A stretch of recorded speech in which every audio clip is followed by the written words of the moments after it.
Ẹ káàárọ̀, ẹ káàsán, ẹ káalẹ́ ẹ bá ti ń wò mí. Gẹ́gẹ́ bí àṣà mi, nǹkan tí ò lè fúnyàn. Ọlọ́gbọ́n nìkan ni mo pè. Ẹni tó ní ọgbọ́n, tó ní àgbọ́yé, tó tún ní àròjinlẹ̀. Ó ní láti ní ọgbọ́n, kó ní àgbọ́yé, kó láròjinlẹ̀ kó tó lè wọ program mi. Mo fẹ́ sọ̀rọ̀ nípa ọjọ́ ìbí tí à ń pè ní birthday. Ọjọ́ ìbí tí à ń pè ní birthday. Ní àkọ́kọ́ náà, mo wíṣì ìyá tó bí mi lọ́mọ, Aishat Ọ̀nàṣókun alias Bida Ìyámọ́lá, happy birthday to you, long life and prosperity. Ìgbà ọdún kan ni o, ẹ máa jèrè wa o, àánú máa jèrè yín o. Gbogbo abiyamọ tó wà láyé pátá, ẹ jèrè ọmọ, àwọn ọmọ yẹn á jèrè yín. Àwọn tó lókù lọ́run náà tó ti pàdánù ọmọ àbí tó ti pàdánù òbí wọn náà, Ọlọ́run á foríjì àwọn òkú ọ̀run pátá. Bẹ́ẹ̀ ni, ọjọ́ ìbí, ọjọ́ pàtàkì lọ́jọ́ ìbí jẹ́ nínú ayé ẹ̀dá èèyàn. Ṣé rí pàtàkì ọjọ́ ìbí, èmi mo ti mọ̀, ó tún wá ń yé mi nípa pé àwọn ẹnìkan wà ní kọ́ńtàtì mi, à ń ṣọlọ́rọ̀ but ó wà lórí list mi. Àjà kò sí nǹkan tó ṣẹlẹ̀ láàrin wa, a kì í sọ̀rọ̀, but gbogbo ìgbà tí ọba ti rí post tiẹ̀ wípé o wish yàn happy birthday, they always wish the person whether they know him or not. More blessing fún àwọn èèyàn bẹ́ẹ̀ yẹn. Àwọn tó mọ pàtàkì ọjọ́ ìbí nìyẹn. Ṣé rí ọjọ́ ìbí èèyàn ò gbọdọ̀ jẹ́ ọjọ́ ìbànújẹ́. Ọjọ́ mẹ́ta kan ṣe pàtàkì ní ayé ẹ̀dá. Ọjọ́ mẹ́tẹ̀ẹ̀ta yẹn ló jẹ́ kí ọmọ ẹ̀dá máa celebrate, but ọjọ́ kan bẹ́ẹ̀ lòun fún ẹ lè celebrate. Ọjọ́ méjì tó kù ó máa bá celebrate ẹ ní. Ọjọ́ tó bá kọ́kọ́ dáyé ó máa celebrate ẹ pẹ̀lú ìdùnnú. Ọjọ́ tó bá kúrò láyé àwọn ẹbí ẹ máa celebrate ẹ pẹ̀lú ìbànújẹ́. But ọjọ́ tó ń gangan máa celebrate fún ẹ ní ọjọ́ ìbí. Ọjọ́ ìdùnnú ló yẹ kó jẹ́. Ọjọ́ ìbí ò gbọdọ̀ jẹ́ ọjọ́ ìbànújẹ́. Ìwọ lọ́kọ láya, nǹkan tó dùn obìnrin jù nílé ayé yìí kò sọ pé o nífẹ̀ẹ́.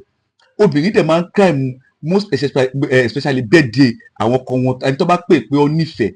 Ibi tóbìnrin lè dé ní ọ̀rọ̀ obìnrin, ìjọ́ tí ẹ pàdé ó máa kọ́lẹ̀. Ìjọ́ tó ṣe òwò tó jẹ́ ẹ ní òwò ó máa kọ́lẹ̀. Ìjọ́ àkọ́kọ́ tẹjọ bára yín ní ìkọ̀kọ̀ obìnrin máa ń kọ́lẹ̀. Ọjọ́ ìbí wọn ó wá ní o gbàgbé ọjọ́ ìbí ìyá ẹ, ọjọ́ ìbí ìyàwó ẹ, ọjọ́ ìbí ẹ̀gbọ́n ẹ, ọjọ́ ìbí àbúrò ẹ, o dẹ̀ ní o nífẹ̀ẹ́ wọn. Èèyàn kì í gbàgbé ọjọ́ ìbí ẹ tí wọ́n bá nífẹ̀ẹ́. Kódà kí ẹni ẹ má sì láyé mọ́, nínú ọkàn ẹ wàá rántí pé èyí lọ́jọ́ ìbí ẹni. Tí ẹni ẹ bá wà láyé, tó bá kan dandan kó ké sí, tó bá kan dandan kó jẹ́ kó mọ̀ pé mi ò lówó o bọ̀ mo lẹ́jẹ̀ lọ́rùn, èyí lọ́jọ́ ìbí ẹ, bí ìbá tiẹ̀ náwó mo yẹ long life and prosperity. Ó ti tó. Ìsìn ilẹ̀ṣẹ̀ sọjọ́ ìbí di business. Ẹlòmíì wà báyìí tó bá kọ́ happy birthday àti wish happy birthday máa di wàhálà tó bá padà tọrọ owó náà ni kí wọ́n fi ṣe birthday. Kí èèyàn kọ́ wish èèyàn àkúndù kìíní tẹ́lẹ̀. Ẹlòmíì àdé wà báyìí ó dẹ̀ máa wẹ̀ emotional pé ẹ̀kọ́ pé ẹja mi ní ọjọ́ ìbí mi, ẹ ṣe lọ́tún lọ́sì, ẹ kú oríire o, ẹ ṣọ̀pọ̀ ọdún láyé o, ìgbà ọdún kan ni o. Àdúrà ire. Ọjọ́ ìwò gbọdọ̀ jọjọ́ ìbànújẹ́. Àbí ẹni tó ń ṣọjọ́ ìbí ó wà láyé kò sí láyé, gbogbo ìgbà tí àwọn ẹ̀dá bá ti ń rántí ọjọ́ yẹn èpè ló máa fi ń ránṣẹ́ sí ẹni yẹn. Ibẹ̀ kọ́ ni mò ń lọ, mo ti yà, mo sọ̀rọ̀ nípa ọjọ́ ìbí, ọjọ́ tí a bí èèyàn sí ilé ayé. Ọjọ́ mẹ́ta ni mo sọ, ọjọ́ mẹ́ta ni ló yẹ kí èèyàn máa celebrate ní ayé, but méjì bẹ́ẹ̀ ìwọ kọ́ ló máa celebrate ẹ̀, ọmọ bẹ́ẹ̀ celebrate ẹ̀ ní ọjọ́ tó bá bí ẹ. Orí bẹ́ẹ̀dì inú ilé ni wọ́n máa táwọn yẹn máa ti máa jó yéé kí lórúkọ ọmọ. Ẹlòmíì gan máa jó báyìí pé kí lórúkọ ọmọ. Mi ò tiẹ̀ mọ̀, lọ́bìnrin lọ́wọ́ yọ lọ́mọ jọ ó dẹ̀ ń jó. Mọ orúkọ ọmọ tó wá jẹ́ kó mọ ẹ̀, mọ orúkọ ọmọ dẹ̀ ń jó. Lóòótọ́ òun bá láyọ̀yọ̀ ni o, but nígbà míì náà ẹ gbìyànjú ibi tó bá ti lọ tó ti lọ ṣe ìkómọ ni o, ọjọ́ ìbí ni o. Èyí ta ló ń ṣe ọjọ́ ìbí? Dádì ni. Ọmọ ọdún mélòó lọ́wọ́ pé sìn? Ẹlòmíì máa ń fọmọ ọdún ẹ̀ hide. O bá àfikún, o bá dínkù ń bẹ̀. Kí ló ṣe pé kíní? Torí pé ìgbéraga o fẹ́ pé tí wàá dẹ̀ sọ̀rọ̀ ìdí mi fáwọn pípé yìí, psychologically wọ́n mọ̀ pé ẹgbẹ́ ni wá, psychologically wọ́n mọ̀ pé ó dà pé wọ́n dùn mí, kí ló wà ń bẹ̀? Ọjọ́ ìdùnnú lọ́jọ́ ìbí mi máa lẹ́tọ̀ọ́ láti ṣe ìdùnnú kí ọjọ́ ìbí mi máa sọ ọjọ́ orí mi fún ẹ. Tó bá jù mí lọ ẹ ṣe bí dẹ̀jú ẹ lọ. Àgbà ò kọ́gbọ́n, ọmọdé gbọ́n àgbà gbọ́n la fi dá Ilé-Ifẹ̀ sílẹ̀, ibẹ̀ kọ́ ni mò ń lọ. Ọ̀rọ̀ ọjọ́ ìbí là ń sọ. Ọjọ́ ìbí jẹ́ ọjọ́ pàtàkì nínú ayé ẹ̀dá. Kódà kíwà àti èèyàn má máa sọ̀rọ̀ tí o bá ti nífẹ̀ẹ́ ẹni yẹn rí, tí o bá padà nífẹ̀ẹ́ mi ò fẹ́ sọ orí ẹ̀, ọjọ́ ìbí ẹ̀ o gbọ́dọ̀ rántí. Kí nìdí? Torí ní ẹni tí o bá ní ìfẹ́, ọjọ́ kan gbọ́dọ̀ máa jẹ́ ọjọ́ tó bá jẹ́ ọjọ́ ìbí ẹ̀, jẹ́ kó máa rí àpẹẹrẹ pé nǹkan kan ṣẹlẹ̀ láàrin ọjọ́ ìbí mi, dádì mi pè mí, àbúrò mi pè mí, ọwíṣì mi, no ọjọ́ ìbí mi lọ́jọ́ báyìí, ọjọ́ ìbí mi ní pé kò kí ń ṣe gbogbo nǹkan lówó. Ẹlòmíì wà dé pé kó kọ tiẹ̀ pé báyìí pé mo gbọ́ pé ní lọ́jọ́ ìbí ẹ̀ wàá ṣọ̀pọ̀ ọdún láyé o, wàá ṣe kíní kan, wàá ṣe kíní kan, inú á dùn. Pẹ̀tẹ́ ẹlòmíì tó bá ti máa wíṣ happy birthday báyìí ó máa tọrọ owó ni, happy birthday báyìí ó máa tọrọ owó ni. Ó yá kí ló dé? Gbogbo nǹkan lẹ́yìn fi ṣe business.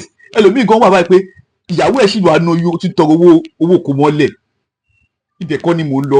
Mi ò ẹ má wá fún mi owó, sọ pé bóyá mo sọ pé ìwọ tí o confirm pé obìnrin lóyún fún ẹ, Ọlọ́run fún wa ní 9 months notification kò fi àrẹ́jà rẹ̀. Lóòótọ́ ìlú òrò gbọ́ o, àdúrà ló máa fi tì í. O ò lè bímọ tó kó wá kó bùkátà ẹ̀kọ́ lọ máa rán ẹ̀ kó pé ẹjọ́ mo bímọ mo ní ìdìpọ̀ àpò rẹ̀ ìsàpé ṣé bó ti mọ ẹlẹ́wà ṣàpọ̀n bó bá ṣe bọ́wọ́ ikú bá ṣe mọ ló ṣe ń fi họ́rí. Ẹ má bínú ẹjọ́, ibẹ̀ kọ́ ni mò ń lọ. Ọ̀rọ̀ nípa ọjọ́ ìbí là ń sọ̀rọ̀ pa ẹ̀. Ọjọ́ ìbí jẹ́ ọjọ́ tó ṣe pàtàkì nínú ayé ẹ̀dá ènìyàn. Ìjọ́ ìbí èèyàn má báyàn nú jẹ́, má yẹ kó bá ẹnu jẹ́. Ó ti yé, torí ẹ̀ ní pé kò sí wáyé òun kò jẹ́ tó ọmọọṣẹ́ ẹ pìyẹ̀ ó ní ìlọ́jọ́ ìbí òun, ìyẹn wá ń kọ́ nígbà tí wọ́n á jọjọ́ ìbí ẹ̀ ń kọ́, ìyẹn ni kò wá aṣọ tuntun wá ṣiṣẹ́, ìyẹn ni kò máa ṣe bí yànù, ìyẹn ni kò má lè ṣiṣẹ́. Ọjọ́ ìbí ẹ̀ yẹn tó bá fún ní ọjọ́ yẹn kókò fi sinmi, kókò fi ṣe kí ó máa paṣẹ ẹ lára ni. Àwọn ọ̀gá mi wà wọ́n ní ìlara ọmọọṣẹ́ tí wọ́n ní tó ń ṣiṣẹ́ lọ́ndà wọn. Kí ló kàn nígbà tó wá jọjọ́ ìbí ẹ̀ ń kọ́ ògbówó iṣẹ́ ẹ ni mama mo fẹ́ ránù jọ kí ló dé. Kódà kò ní kó ṣe àfèdè òyà wá ò pé iṣẹ́ yẹn o gbọ́dọ̀ ṣe òyà jẹ́ kó wá síbi iṣẹ́ lọ́jọ́ ìbí wá lè ìní lọ́jọ́ ìbí ẹni ò dẹ̀ wá ní òyà gba 5,000 gba 2,000 gba 500 òyà gbé pure water báàgì kan fi ṣe sàrà fáwọn ọ̀rẹ́ ẹ̀. Ọjọ́ ìbí ni ọjọ́ ìdùnnú ni. Má jẹ́ kí èèyàn ti ara ẹ bànújẹ́ àtúnṣe kó wá lọ́jọ́ ìdùnnú ẹni yẹn lọ́jọ́ ìbí ẹni yẹn. Ọjọ́ ìbí ọjọ́ tí Olúwa yà wá ya bí. Bẹ́ẹ̀ ni tibitire la dálé ayé. Níjọ́ tí à ń bọ̀ nílé ayé tibitire lọ́jọ́ wáyé. Níjọ́ tí o ti ké báyìí lọ́ ti rin ibi mọ́lẹ̀, wọ́n ti rin ibi ẹ mọ́lẹ̀, o ò tún rí ibi mọ́ láyé. So ní gbogbo ìgbà tí o bá ti ń jí tí ò ń ṣẹ̀mí lórí ilẹ̀ alààyè tó wá sọ pé èní yìí ló pé ọjọ́ báyìí tí wọ́n bí mi sí ayé, ìdùnnú lọ́jọ́ yẹn gbọ́dọ̀ fèé fún ẹ. Àyàfi tó bá yẹ pé ọjọ́ burúkú èṣù gbomi lọ́jọ́ tó wá sílé ayé tó jẹ́ pé ó ní àkọọ́lẹ̀ aburú lórí ọ̀rọ̀ yẹn nìkan. Àwọn ọmọ mi wà tó yẹ ní Yorùbá ṣe máa sọ pé ọ̀hún ni wọ́n mọ wá pè mí.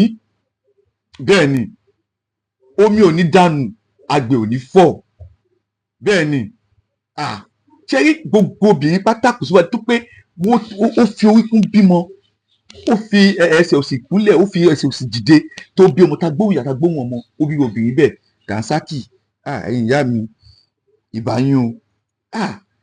Ọjọ́ ìbí kò ṣọjọ́ ìkéré, kò ṣọjọ́ ìkéré o. Mi ò kì í ṣe obìnrin lóòótọ́ but ẹ gbọ́dọ̀ pítì. Ó ti di oṣù 9 ó máa gbé ẹ sínú. Ọjọ́ tó bá tó ìwọ gọ́gọ́ dé ayé, ọjọ́ yẹn ló ti ń bẹ́ ẹ kà, ọjọ́ yẹn ló ti ń ṣe ẹ̀mí lórí ilẹ̀ alààyè. Ìwọ àti ibi lẹ́jọ́ wá sílé ayé, ìyá tó bí ẹ lọ́mọ àti bàbá ẹ ló yà ẹ yàbí níbi òṣì bá ẹ mọ́lẹ̀ ayé. Àsìkò tó wá wà yìí ní gbogbo ìgbà gbogbo tó bá ti ń rántí pé ọjọ́ tí a bí mi ní ọjọ́ ìní, ọjọ́ ọdún ló gbọ́dọ̀ máa jẹ́ fún yín. Má báyọ̀ nú jẹ́ lọ́jọ́ bí mi tó bá kó ṣe èní lọ́jọ́ bí mi tí ò bá ní ọ̀rọ̀ rẹ lẹ́nu má sọ̀rọ̀ aburú sí ẹ nígbà tí níwájú ọjọ́ ìbí ẹ ń kọ́ orí ẹ ọjọ́ ìbí àwòsàn ọjọ́ ìbí rí kí ló ṣẹlẹ̀ ṣe níjà ti tẹ́lẹ̀ ni ọjọ́ ọdún lọ́jọ́ yẹn jẹ́ sí.